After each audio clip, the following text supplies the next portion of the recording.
Alloh rozi bo'lsin, ustozim aytardi. Agar sen boshqa tilni o'rganmoqchi bo'lsang, ya'ni tezda o'rganmoqchi bo'lsang, ko'zingga nima ko'rinsa, shuning lug'atini o'sha tilda aytib ko'r deyardi, ya'ni yodla deyardi. Xo'p, biz arab tilini o'rganyapmiz. Demak, arab tilida mana hozir men sinfdaman. Sinfda ko'zimga nima ko'rinsa, agar buni men yozib yodlasam, kuniga eng bo'lmaganda 50 ta lug'at yozib yodlayman men. Xo'p, keling sinab ko'ramiz. Misol uchun ko'zimga nima ko'rinyapti? Mana ruchka, qalam, to'g'rimi? Mana bakal, stakan, kub. Yoki mana sinfdaman chunki qaychi, miqos. Xo'p, lineyka mana. Xo'p, mistoro. Yana bu qalamdon, miqolami. Qalam chiqargich, mibro. To'g'rimi? Xo'p, yana nima bor?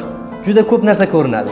Mana bu yerlarni olsak, misol uchun mana kompyuter yoki hasub, gul, zahro. Xo'p, mana bu yerda nima bor? Shkaf, orqamda shkaf bor.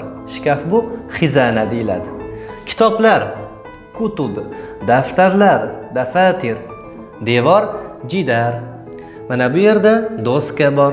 Doska, sabburo. Televizor, tilfaz. Mana bu yerda oyna esdan chiqmasin, mir'a. Hamda mana bu yerda stullar, ya'ni kursi. Stullar bo'lsa karosi bo'ladi, ko'pligi, birligi kursi. Makatib, partalar.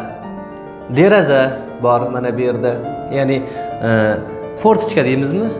Shabbak bo'ladi. Xo'p, biz ham sinab ko'raylik-chi qanday bo'lar ekan shu narsani.